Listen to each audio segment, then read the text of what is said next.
பயணம் மேற்கொண்டிருக்கிற தமிழ்நாடு முதலமைச்சர் மு.க. ஸ்டாலின் நேரலையில் பேசி வருகிறார். காட்சியிலேயே பார்க்கலாம். வரலட்சுமி மதுசூதன் அவர்களே, திரு பாபு அவர்களே, தொடக்கத்திலே வரவேற்று மகிழ்ந்திருக்கக்கூடிய தலைமைச் செயலாளர் திரு முருகானந்தம் ஐஏஎஸ் அவர்களே, கூடுதல் தலைமைச் செயலாளர் முனைவர் அதுல் ஆனந்த் ஐஏஎஸ் அவர்களே, செயலாளர் வீரராகவர் அவர்களே,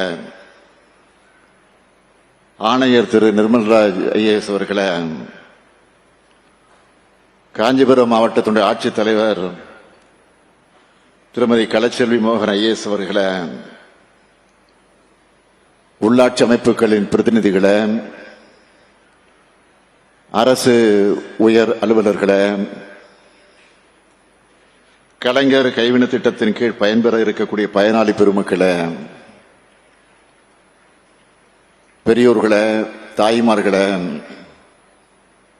பத்திரிகை மற்றும் ஊடகத்துறை சார்ந்திருக்கக்கூடிய நண்பர்களே, உங்கள் அனைவருக்கும் என்னுடைய அன்பான வணக்கம். தமிழ்நாட்டில் இருக்கக்கூடிய அனைத்து கைவினை கலைஞர்களுடைய சமூக பொருளாதார மேம்பாட்டுக்காக இன்று நாம் தொடங்கி வைக்க இருக்கக்கூடிய இந்த கலைஞர் கைவினை திட்டம் என்பது சமூக நீதியை, சமநீதியை, மனித நீதியை, மனித உரிமை நீதியை நிலைநாட்டக்கூடிய திட்டம். இந்த திட்டத்தோட சிறப்புகளை சொல்றதுக்கு முன்ன ஏன் இந்த திட்டத்தை உருவாக்கணும் என்ற அரசியல் பின்னணியை நான் சொல்ல விரும்புகிறேன். ஒன்றியத்தை ஆளக்கூடிய பாஜக அரசு கடந்த 2023ஆம் ஆண்டு ஒரு திட்டத்தை கொண்டு வந்தாங்க. அதோடைய பேர் என்ன தெரியுமா? விஸ்வகர்ம திட்டம். 18 வகையான கைவினை கலைஞர்களுக்கு திறன் பயிற்சி தந்து 3 லட்சம் ரூபாய் வரை கடன் வழங்கக்கூடிய திட்டம்னு சொன்னாங்க. நம்மை பொறுத்த வரைக்கும் எந்த திட்டமாக இருந்தாலும் அது சமூக நீதிய, சமத்துவத்தை நிலைநாட்டக்கூடிய நோக்கத்தோடு இருக்கணும். ஆனா அந்த விஸ்வகர்ம திட்டம் அப்படியான திட்டம் இல்லை. அத முதல்ல நீங்க புரிஞ்சுக்கணும். அந்த திட்டத்தின் கீழ் ஒருத்தர் பயன் பெறணும்னா அந்த விண்ணப்பதாரருடைய அவருடைய குடும்பம் காலங்காலமா செஞ்சுட்டு வரக்கூடிய தொழிலைத்தான் செய்யணும்னு நிபந்தனை விதிக்கப்பட்டிருந்துச்சு. இது சாதிய பாகுபாடுகளை, குலத்தொழில் முறைய வெளிப்படையாகவே ஊக்குவிக்குதுன்னு சொல்லி நாம கடுமையாக எதிர்த்தோம். அது மட்டும் இல்ல, விண்ணப்பிக்க வர்றவங்களுக்கான குறைந்தபட்ச வயது 18ன்னு நிர்ணயிக்கப்பட்டு இருந்ததை பார்த்து எனக்கு அதிர்ச்சியும் வேதனையும் உண்டாச்சு.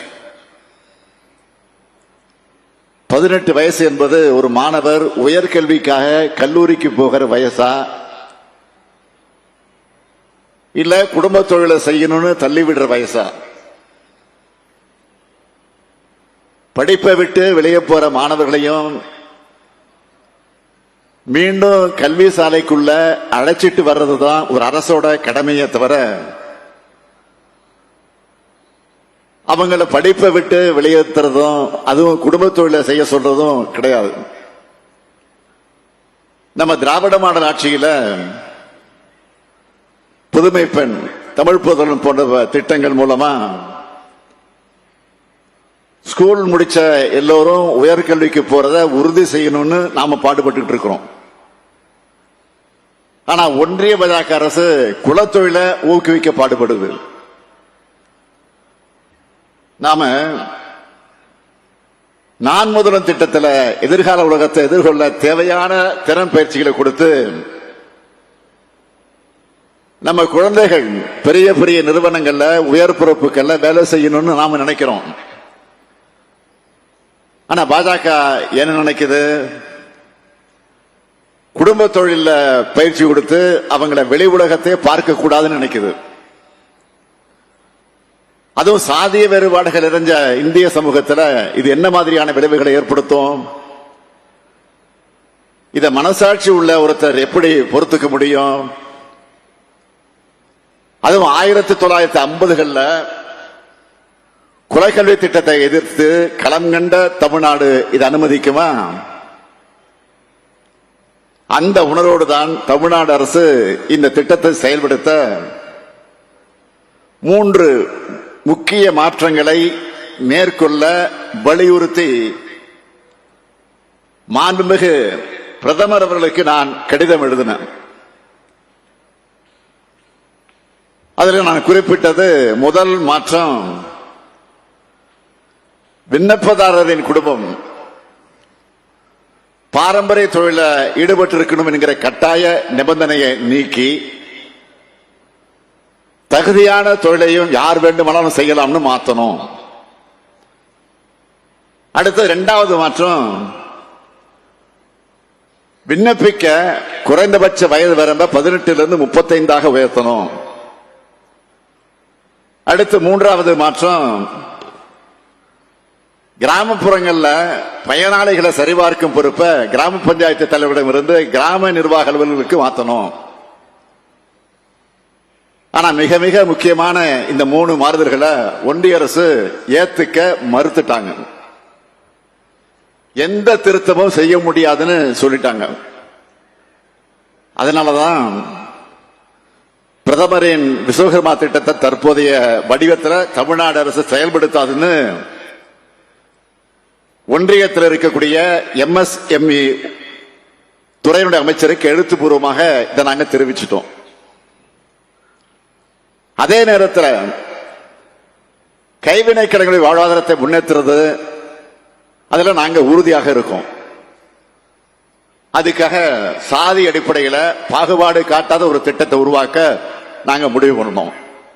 அதன்படி உருவானதுதான் இந்த கலைஞர் கைவினை திட்டம் என்பதை நீங்க புரிஞ்சுக்கணும்.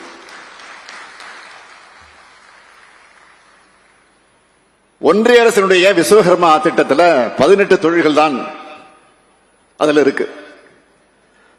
ஆனா நம்ம கலைஞர் கைவினை திட்டத்தில் 25 வகையான தொழில்கள் சேர்க்கப்பட்டிருக்கு. ஒன்றிய அரசு திட்டத்தில் விண்ணப்பதாரர் அவருடைய குடும்ப தொழிலை மட்டும்தான் பார்க்க முடியும். ஆனா நம்ம திட்டத்தில் விரும்பி எந்த தொழிலையும் யார் வேண்டுமானாலும் செய்யலாம். கலைஞர் கைவினை திட்டத்தில் விண்ணப்பிச்சு குறைந்த வயசு 35 இருக்கணும்னு நிர்ணயிச்சிருக்கிறோம். அதனால கல்லூரிக்கு போற வயசுல குடும்ப தொழிலை பார்த்தா போதும்னு எந்த மாணவரும் நினைக்காம இருக்கிறத உறுதி செஞ்சிருக்கிறோம். இந்த திட்டத்தில் 50,000 முதல் 3 லட்சம் வரை மானியத்தோடு கடன் வழங்கப்படுது. விஸ்வகர்மா திட்டத்தில் மானியம் கிடையாது. இதுவரை 24,907 விண்ணப்பங்கள் வந்திருக்கு. இதுவரை 24,907 விண்ணப்பங்கள் இதுவரைக்கும் வந்திருக்கு.